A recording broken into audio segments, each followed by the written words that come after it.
नमस्कार, मी नागेश शर्नागात पुन्हा तुमच्या समोर आलो आहे। वारंवार येण्याची गरज पडत आहे कारण 18/5/2025 ला परमपूज्य परमात्मा शिव मंडळ वर्धमान नगर नागपूरचा मंडळाचं या ठिकाणी निवडणूक आहे आणि या निवडणुकामध्ये 5 पक्ष उभे झाले आहेत। आज आपण कितीही म्हटलं तरी आपण एका भगवंताचे, एका सद्गुरूचे सेवक आहोत।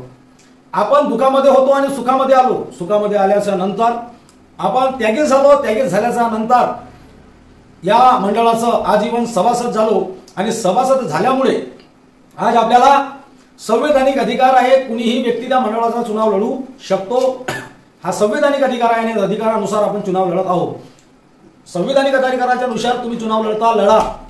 चुनाव लढायला कुणालाच मनाई नाही, पण चुनाव लढत असताना तुम्ही एक मर्यादा ओलांडत आहात। आज मार्गाची शिकवण सोडून, मार्गाची दिशा सोडून आज तुम्ही आपल्या निवडणुकीचा, आपल्या चुनावाचा प्रचार आणि प्रसार करत आहात। व्हॉट्सअपवर एकामेकाच्या टीका टिप्पणी होतात। याची निंदा, त्याची निंदा, त्याची बुराई, त्यानं असं केलं, त्यानं तसं केलं, कोणी काय केलं ते सर्वांना माहीत आहे। म्हणून एकामेकावर टीका टिप्पणी करत असताना आपल्याला भान पाहिजे की आपण त्या परमात्माचे, त्या महान त्यागी बाबा जमदेवजीचे सेवक आहोत।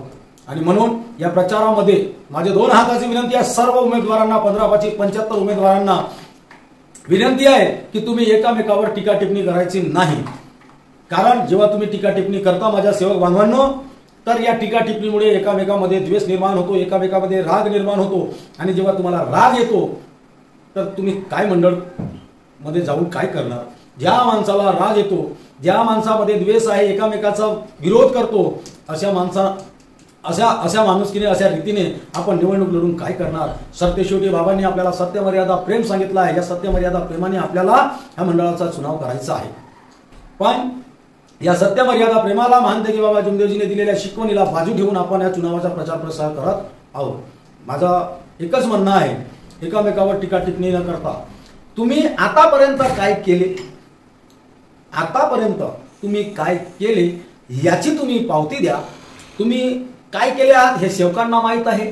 तुम्ही सेवकांसाठी काय केलं आणि या मानव धर्माचा प्रचार प्रसार साठी काय केलं हे तुम्ही ते पावती द्या।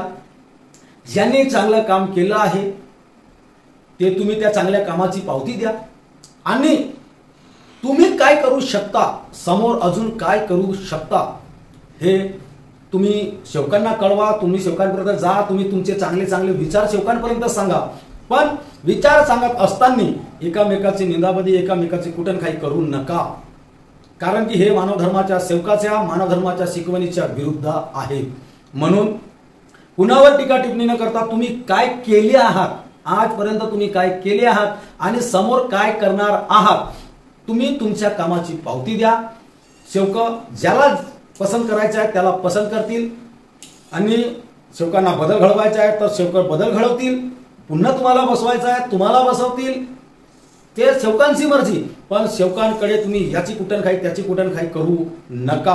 कारण की आजपर्यंत हाच झालेला आहे सेवकामध्ये, एकामेकाचा द्वेष करून, एकामेकासोबत झगडे लावून हा सर्व प्रकार आजपर्यंत तोच घडत आला आहे। या प्रकाराला झगडे लावण्याचा, भावाभावाला तोडण्याचा, गावागावामध्ये झगडे लावण्याचा प्रकार बंद करा आणि शांत चित्ताने, सत्य मर्यादा प्रेमाने बाबाच्या शिकवणीनुसार मार्गाचा प्रचार प्रसार करावा। एकामेकावर टीका टिप्पणी न करता मार्गाचा प्रचार प्रसार करावा। एवढेच बोलतोय। नमस्कार।